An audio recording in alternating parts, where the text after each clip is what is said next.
What were your first impressions of Anna? How did you expect her to fit in? The first impressions I had about Anna were good.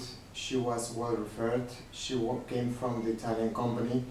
All the team was international, but mainly Spaniards and Italians, so I expect that she could fit in the team quite easily. So I did not expect much issues on this side. She was also quite skilled, so at first sight everything looked quite well. What part did you have in the employee recruitment process? Unfortunately, I did not take much part on the recruitment process. What my job was to ask for the resource, provide the facts why I needed the resource, and tell what I needed from the resource. That is to say, in this case, I needed a resource skilled SAP that could fit on an international team with fluent English. However, I did not take part on the recruitment. Why didn't Anna take the language training? I think that Anna did not take the language training because she was not conscious of the need. She was not neither committed with the company. That is to say, she was going to be promoted very soon. However, she was not taking action on the gaps she had. She was not taking action neither on the skills that she was missing on technical side nor in English. So at the end, everything goes together.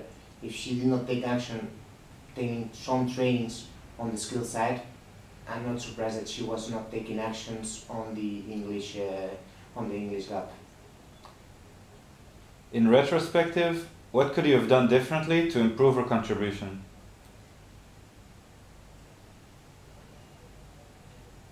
Looking backward, what I would say is that as soon as I detected that she was not fitting properly into the team, I tried to take action rapidly. That is to say, I had a chat with her, I analyzed the topic, I had a chat with the colleagues, looked for the impression of the colleagues so that I could compare both views, both point of views, and then I already tried to provide her easier tasks, more support.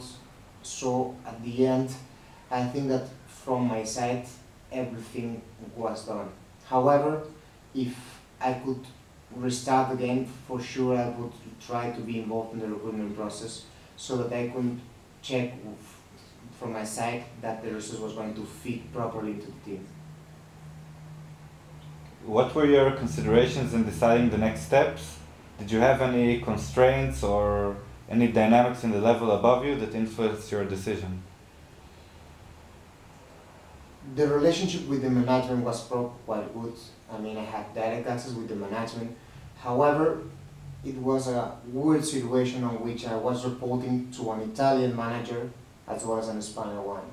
So there was kind of an internal fight that you need to be really careful to manage that.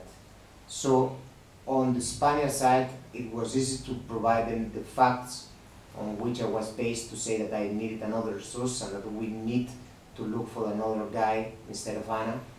However, from the Italian side, they were not willing to take action on that because they had two problems.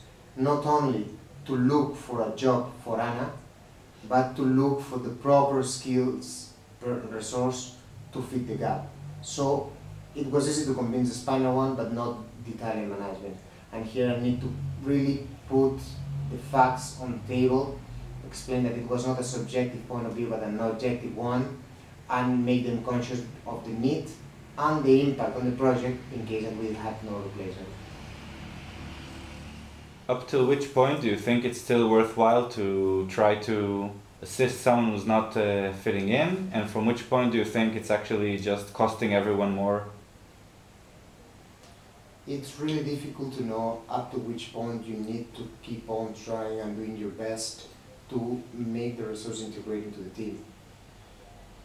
The main problem is that if it takes too long, then there is too much work to recover that you will not fit and you will not meet your deadlines. However, if a proper manager needs to do his best in order to try to integrate. I mean, obviously it's really easy to say this does not fit, I want the best one. But from my point of view, this is not what a proper manager should do. A proper manager should try to integrate and to provide all the tools the resource may need to fit into the gap. So what I did is to try to do my best to integrate her. However, looking backward, I think that it took me too long to ask for the replacement, and this caused that my team was overloaded for more time than expected. So, looking backward, I would suggest not to take that long and to be strong enough to take the decision and to look for the replacement before this impacts the rest of the team. What happened in the end with Anna and with the team? The team did succeed thanks to their commitment. They stayed long hours, working overtime and weekends, so we meet our deadlines, and the client did not realize of the issue, which is also as important as the first part. Anna was sent back to Italy, and she started working on a project for an Italian company as well. So she was working with Italian guys in Italian, so much easier for her. However, her lack of commitment on the company made that the following year she was not promoted. So at the end, I tried to highlight it to her so that she should take English lessons, train her skills, technical skills.